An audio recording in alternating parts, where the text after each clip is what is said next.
BingX, a trusted global crypto exchange. Trade spot, futures, or copy top traders easily. Sign up via the link or referral code to get 30 USDT instantly, plus up to 1,500 USDT in bonuses for verification, deposit, and trading. 1 month after a surge of Gen Z-led protests shook Nepal, a palpable unease hangs in the air, fueled by the slow pace of promised change. Prakash Bahura, an early face of this youth-led movement, now finds himself a stark symbol of its costs. He was among the first to feel the impact of a police bullet, an injury sustained during widespread demonstrations against corruption and a controversial social media ban. What began as street protests in the capital last month has since been described as Nepal's Gen Z revolution, a movement that within days saw the dramatic toppling of the government, the dissolution of parliament, and the subsequent appointment of an interim prime minister, Sushila Karki, known for her hardline stance on corruption. Bahura recounted the chaotic morning of September 8 outside the parliament building in Kathmandu.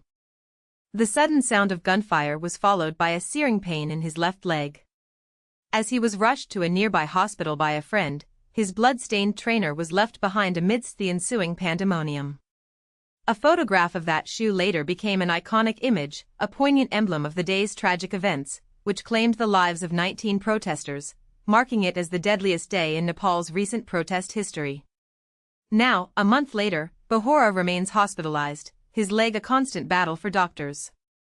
From his bed in the trauma ward, a sense of frustration emanates, a sentiment born from what he perceives as a sluggish progression of reforms following the uprising for which he paid such a heavy price. He, alongside thousands of other young people, had demanded the arrest of former Prime Minister KP Sharma Ali and former Home Minister Ramesh Lekhak, holding them accountable for alleged corruption and their role in the police's violent response on September 8. It's been a month since the movement began, yet many of our demands remain unmet, Bahura stated, his voice tinged with disappointment.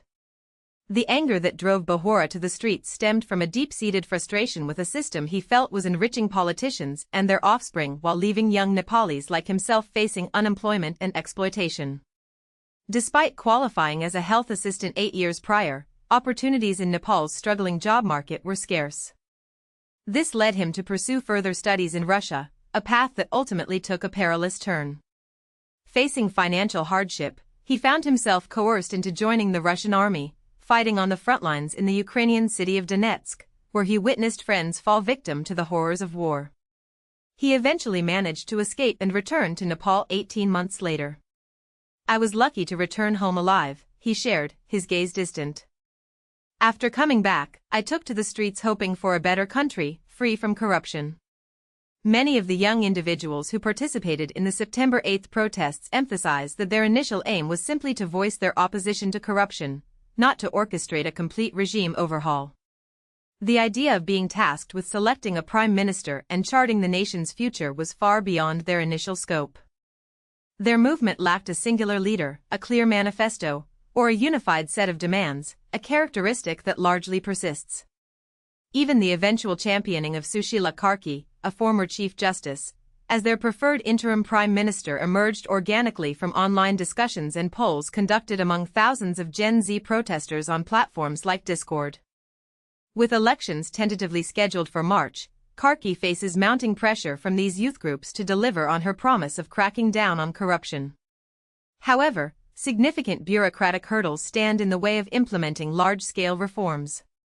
The absence of any high-profile arrests of former ministers from Ali's government has become a particularly sensitive point of contention.